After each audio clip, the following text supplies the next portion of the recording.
Tonight, we're hearing the emotional story of a man detained last Wednesday while on a walk with his wife in North Portland.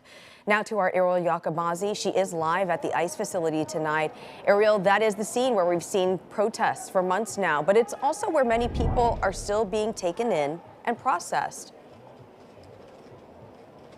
Yes, Liz, this is just one of the first stops that Juan Barbosa had to make on his lengthy journey of bouncing around the nation. His family says he's here on a work visa and has been so for 30 years working as a welder, and he has no criminal record. They say they miss him terribly, more than words can describe. And they say while we were with the family, we got to hear an emotional phone call between Juan and the family. Dinos tus sentimientos. Just a few fleeting moments.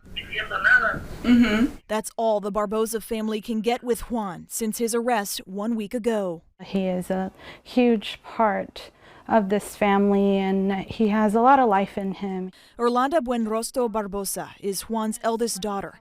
She says her dad and her mother Maria were on the way to their favorite walking spot on October 15th in North Portland. All of a sudden, they were surrounded by masked men who appeared to be law enforcement of some kind. The interaction caught on camera by this bystander.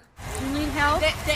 Come on. He had documents. He had documents? No paper was shown. They also didn't care to validate his status. She says the group took Juan to a nearby park to search him.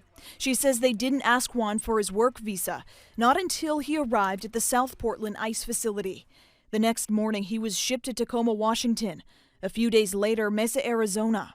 Since then, he's been in Natchez, Mississippi. Orlando and her family have not been able to find Juan's name through an inmate tracking system.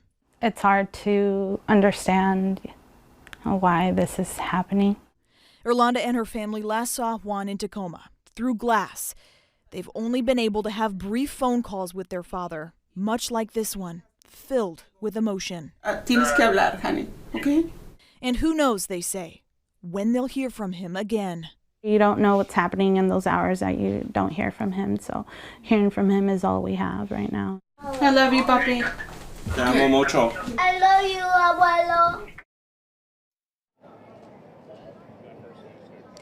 Certainly an emotional evening for that family, and they say that phone call lasted no more than 5 minutes, so they're really hanging on to anything that they can get with Juan. They say he's keeping his spirits up as best as he can, but they fear that he's getting sick. He's a diabetic, and he's been given access to very little food and very little water. I did reach out to DHS to figure out what those conditions are really like and to confirm why he was arrested. So far, I have not heard back.